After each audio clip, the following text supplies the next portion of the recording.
Bonjour à tous, je m'appelle Juliette et aujourd'hui, nous allons continuer notre exploration de l'histoire aéronautique. Mais tout d'abord, pour ceux qui ne l'auraient pas encore fait, mettez un pouce en l'air et abonnez-vous à notre chaîne sur YouTube et pour être sûr de ne rien rater, activez la cloche de notification. Cela ne vous coûte rien et pour nous, cela nous fait monter dans les algorithmes. Aujourd'hui, nous allons parler de l'aviation pendant la Seconde Guerre mondiale. En 1939, le premier vol d'un avion à réaction, le Heinkel 178 allemand, a lieu. 5 jours plus tard, l'Allemagne envahit la Pologne, déclenchant la Seconde Guerre mondiale. Les Allemands utilisent l'aviation en coopération avec leurs forces blindées.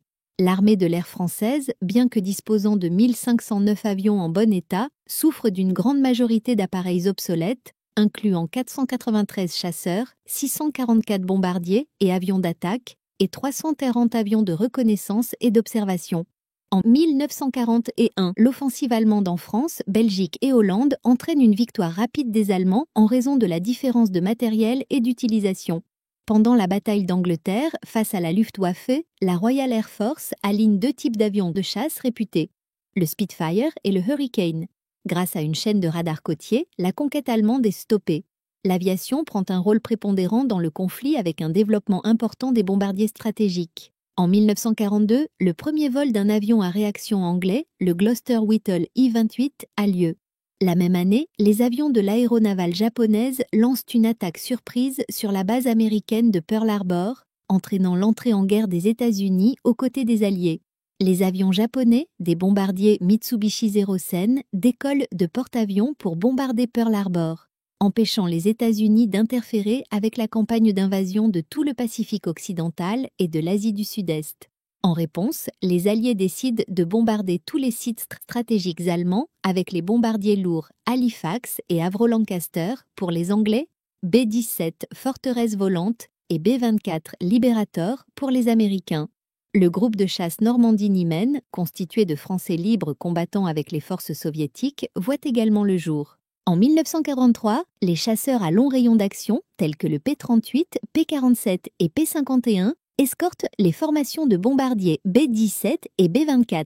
L'Allemagne défend ses sites stratégiques avec une puissante flak et la Luftwaffe, intercepte les bombardiers avant l'attaque et les traque sur le chemin du retour. En 1944, le Messerschmitt Me-262, premier chasseur à réaction utilisé en combat aérien, entre en service. Sa supériorité en armement et en vitesse, 860 km/h, dépasse de 100 km/h les avions de chasse alliés. Le chasseur anglais Gloster Meteor entre également en service. La même année, Antoine de Saint-Exupéry disparaît lors d'une mission de reconnaissance au départ de la Corse à bord d'un P-38 Lightning. Le débarquement des Alliés sur le continent européen marque un tournant décisif.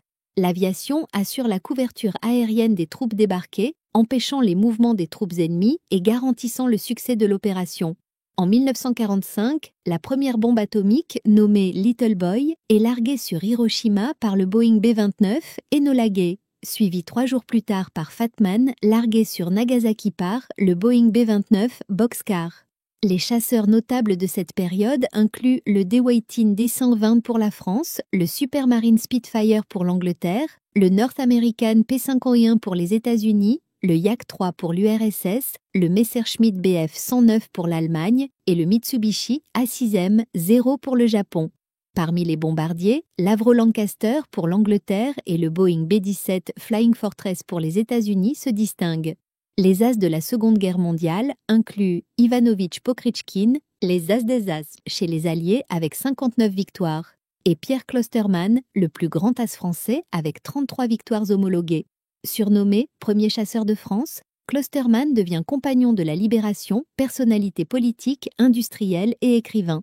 Son livre, Le Grand Cirque, relatant ses missions de guerre aux commandes de son Spitfire, se vend à 3 millions d'exemplaires.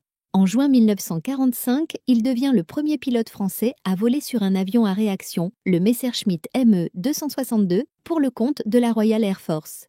Et voilà, mes amis, un aperçu de l'aviation durant la Seconde Guerre mondiale. Qui sait, peut-être votre désir est de devenir pilote de chasse ou de transport et de marcher un jour dans les pas de vos aînés. J'ai terminé ce chapitre, n'hésitez pas à revenir dessus autant de fois que nécessaire.